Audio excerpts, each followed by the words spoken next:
I'm trying. Anyway. Right, so with this, okay, the reason that it's not necessarily the best support build, all right? It's not necessarily the best support build because versus power, it's very susceptible because you've got no toughness. Because you need to play a Mendes because of the heals, right? Because Mendes is really the only thing. Mendes is the only real amulet that is actually supportive, really. There isn't really anything else. If you have a look at like anything else that's got healing power, actually I don't think anything else does have healing power. No, it does, doesn't it? No, Mendes, yeah, Marshall does, and condition damage. It doesn't have any toughness or vitality at all. You need some health, because otherwise you'll die from conditions as well, to be fair. I think that's the only other one, Marshall. Oh no, Avatar does as well. It's 500. It's more survivability than anything. Avatar is like not a horrible amulet, you know? It just seems a bit pointless. I need to be tough if you can run faster than the other guy. Well, 2v2, you need to be... Yeah. You need to have, like... Running ain't gonna help you, basically. So Mendes is good, obviously for your support builds in general. And then Staff and Shield are like musts because of like Lich Form, just generally, and like other defensive things, like, you know, things that have in protection, which helps because, you know, 33 minus 33% incoming damage is really, really good. Protection is really strong, especially, well, in my opinion, especially at the moment when power builds being so crazy. And Aegis obviously blocks one attack. So if you can block, see you later, Gribble. Thanks for hanging out. Appreciate it. Legend. So if you block one attack, it's doing, say, what? How much does a Lich Form, like auto? It's not auto attack. You know, just one attack do. You know, like 5k or something. So that's a lot of damage blocked, like mitigated, right? So that's good. Sword is better than mace on 5v5s because you can use sword to catch up with enemies and stuff like that. So you can use it to port different places, get in shield, do some CC, and, you know, catch up with your allies as well. Which is really important. So that's why sword used to get used a lot in this build. It was actually mace back in the day, and mace changed a fair bit as well.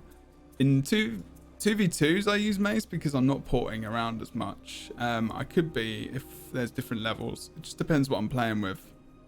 He was using this. I don't think he was using mace though, I can't remember. But I just tried mace in 2v2s. And it's actually quite nice. This regen is pretty good. 5 stacks of regen is really nice, actually. The reason he's using this heal is it's another shout heal because you've got Rune of the Soldier, so basically Rune of the Soldier, it gives you toughness for one, which you don't get on the amulet. It gives you health. It also gives you remove a condition from each affected ally after using a shout skill, which is what the warrior support build uses as well. Okay. With this build as well, especially like some shouts got it got ammo charges, so you can use retreat twice. So I can convert, you know, 2 conditions into boons, right? This actually just removes a condition from each affected ally, but if we go through the build, it converts them into boons. So honor is, and also there's just a lot of synergy in the build. Like even when you dodge, you heal, right? Which is why you have energy on both your weapon sets, okay?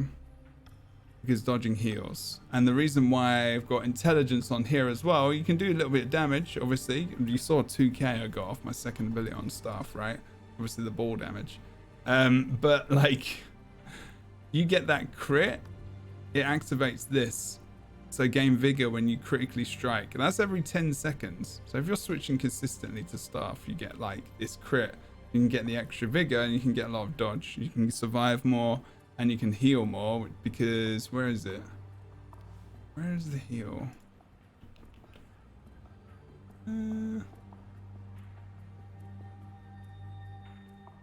Is it one of these minors? Yeah, there you go. The end of your dodge roll heals. Now that's 729 base healing, right? You can get up to, I think you can get up to 2k. I think, as far as I remember. In one of my old build videos, I got up to 2,000. I think it's 1.5-ish you can get, obviously because of your stats and everything else. It stacks up with it. But that's really, really good. So that's just tiny little things.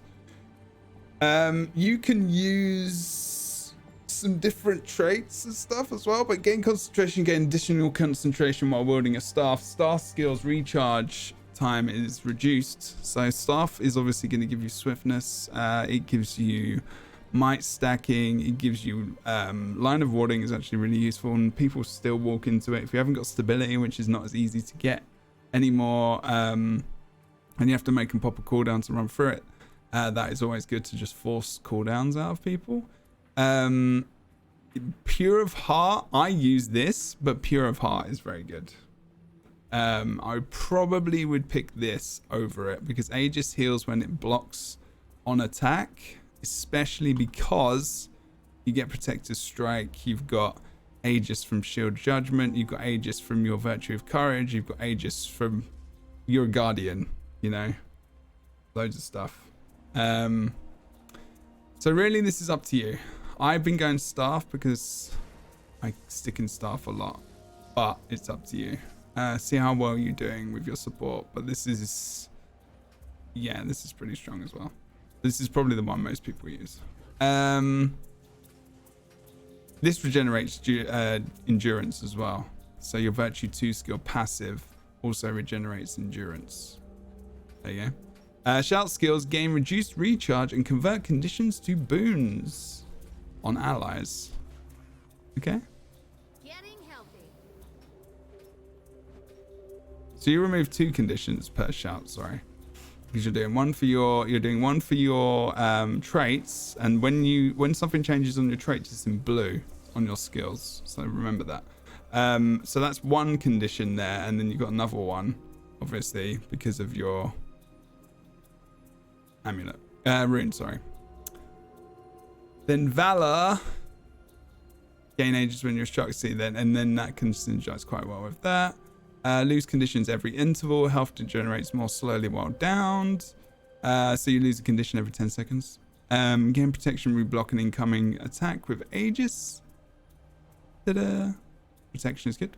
Gain toughness when wielding a shield. Here you can go 1 and the 2, but I like the cooldowns on shield, especially in 2v2s and 5v5s as there's Lich, because you can get more access to, you know, blocking those attacks, because Lich is horrible and crazy.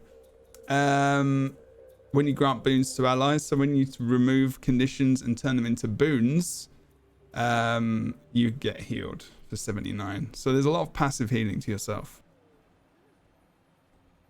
And chat, pay attention to giveaway as well. But virtues as well. Here we go. Virtue applies boons to allies when activated. So you've got might, you've got regen, you've got protection as well. And when you're disabled, you gain Aegis and retaliation. And then don't forget, synergize as well with heals and everything else around the build. And you gain retaliation. Retaliation obviously reflects some of the incoming damage. Back to the source, always good. And, well, because it helps protect you. And it does damage to them. You can kill people on retaliation. Activating virtual skill 2 removes 2 conditions from nearby allies. And passive effect is stronger, so that's the heal it just generates, but also it removes 3 conditions there and an additional 2, so it actually removes about 5 conditions. This one, it's pretty crazy. So you can see there from yourself, so it's 2 conditions plus the 3. Okay, so it's 5 in total. It's a big condition removal ability, massive. Pianguino, thank you for the follow, dude. Appreciate it. You can deal extra damage. That's okay. And then Indomitable Courage, basically, this third skill, your third virtue, is going to give you stability, which is, you know, pretty important. Yeah, well, let's get into passive effects. It's not terrible, but, you know, this is the obvious choice in the support build, basically. But yeah, it's pretty good. This is a directional heal. It's quite difficult to use sometimes, but it's condition removal. All of this is condition removal, these three. Kushdos, what's up, dude? And this is a res and improves your concentration as well. The res is long, but it's 90-second cooldown. It's pretty often. I before was not using that, and then I saw Blackjack using that, and I changed yesterday, and it's been working pretty well today. It's saved some of the games. Otherwise, I'd probably go for Save Yourselves because it's pretty good. Or it really just depends. And the Renew Focus just renews your virtues and, you know, makes you invulnerable. Pretty damn good. There's a lot in this build, which is good. You can change it for different things as well. But Sword I would use in 5v5. Also, we've got 12 minutes and sub one's going to end. I need to get to the